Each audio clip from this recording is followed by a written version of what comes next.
بسم اللہ الرحمن الرحیم۔ السلام علیکم۔ حضرت علی علیہ السلام کے اقوال: خدا سے جب بھی مانگو تو مقدر مانگو، عقل نہیں، کیونکہ میں نے بہت سے عقل والوں کو مقدر والوں کے در پہ جھکا دیکھا ہے۔ اگر تمہیں کوئی صرف اپنی ضرورت کے وقت یاد کرتا ہے تو پریشان مت ہو، بلکہ فخر کرنا کہ اسے اندھیروں میں روشنی کی ضرورت ہے اور وہ تم ہو۔ کبھی کسی کو دکھ مت دو، کیونکہ معافی مانگ لینے پر بھی دل میں درد باقی رہتا ہے، جس طرح دیوار میں سے کیل نکالنے پر سوراخ باقی رہتا ہے۔ تمہارا رب جس چیز کو تمہارے قریب کر دے اس میں حکمت تلاش کرو، اور جس چیز کو تم سے دور کر دے اس پر صبر کرو۔ آنسو کا ہر قطرہ دنیا کی ہر چیز سے زیادہ مہنگا ہے، لیکن کوئی اس کی قیمت اس وقت تک نہیں جان سکتا جب تک وہ اس کو اپنی آنکھ سے نہ نکلے۔ پتہ ہے محبت کیا ہے؟ وہ سارا دن ہمارے گناہ دیکھتا رہتا ہے اور صبح اپنے ہی فرشتوں کے ہاتھوں ہمارا رزق بھیجتا ہے۔ بے شک وہی اللہ ہے۔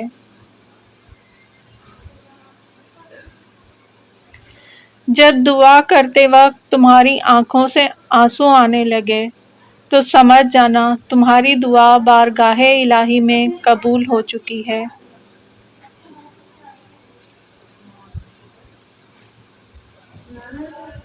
نصیب ہار جاتا ہے لیکن دعا ہمیشہ جیت جاتی ہے۔ بس یقین کے ساتھ اللہ سے مانگتے رہو، وہ رب تمہیں مایوس نہیں ہونے دے گا۔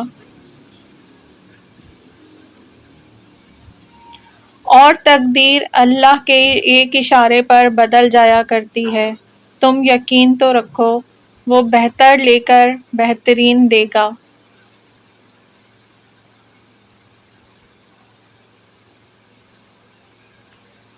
ایسے شخص کو کبھی مت گنوانا جس کے دل میں تمہارے لیے محبت، فکر، عزت اور چاہت ہو۔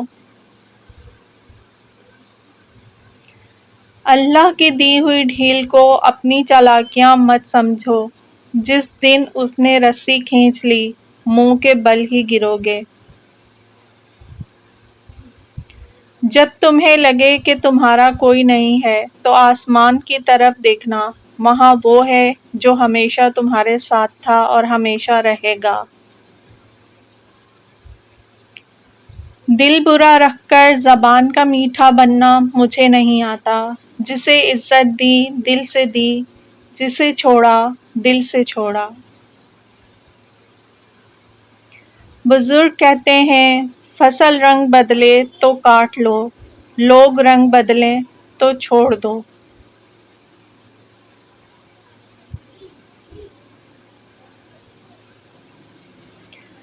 لوگوں کو آپ میں تبدیلی نظر آ جائے گی، لیکن اپنا وہ رویہ نظر نہیں آئے گا جو اس تبدیلی کی وجہ بنا۔ سیدھے راستے اور سیدھے لوگ اکثر لوگوں کو پسند نہیں آتے۔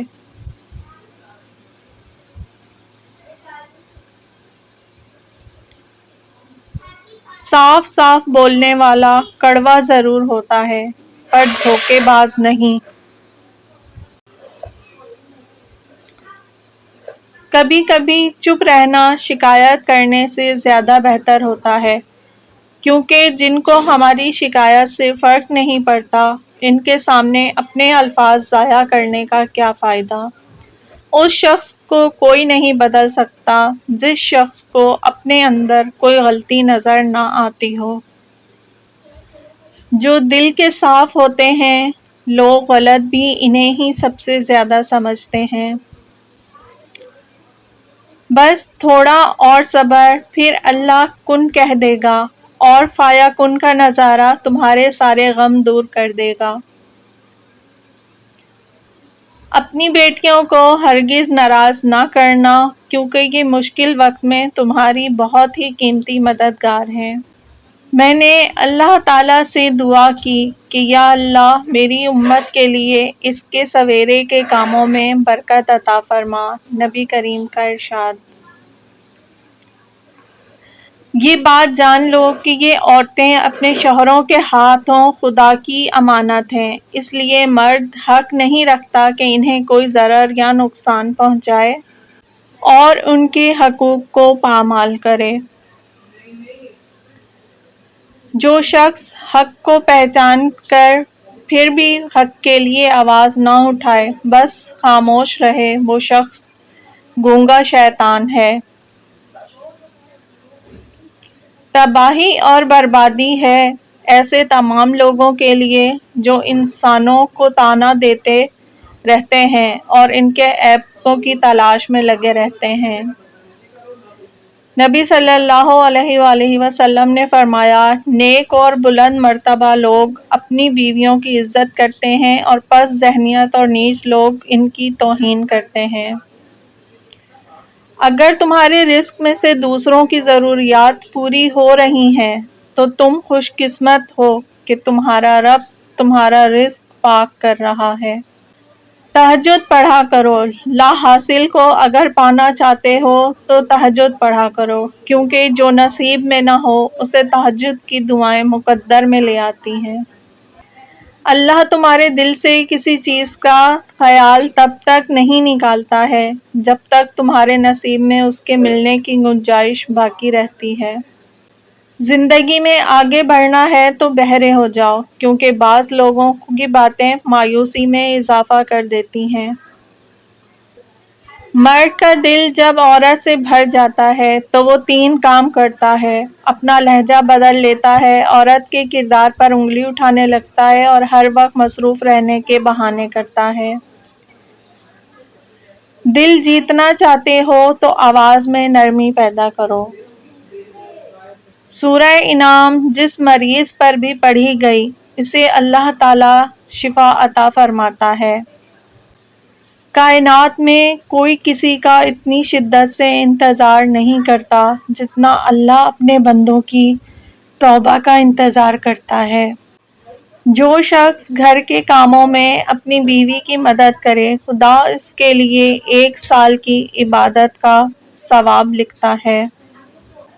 جس خواہش کو تم اللہ کی رضا کے لیے رد کر دیتے ہو، وہ اسی خواہش پر راضی ہو کر اسے تمہارا مقدر بنا دیتا ہے۔ خوش قسمت ہے وہ انسان جس کے لیے کوئی روئے، مگر بدقسمت ہے وہ انسان جس کی وجہ سے کوئی روئے۔ دوست کے ساتھ اس نمک کی طرح رہو جو کھانے میں دکھائی نہیں دیتا لیکن اگر نہ ہو تو اس کی کمی بہت محسوس ہوتی ہے۔ درود شریف واحد ایسی عبادت ہے جو زبان سے نکلتے ہی قبول ہو جاتی ہے۔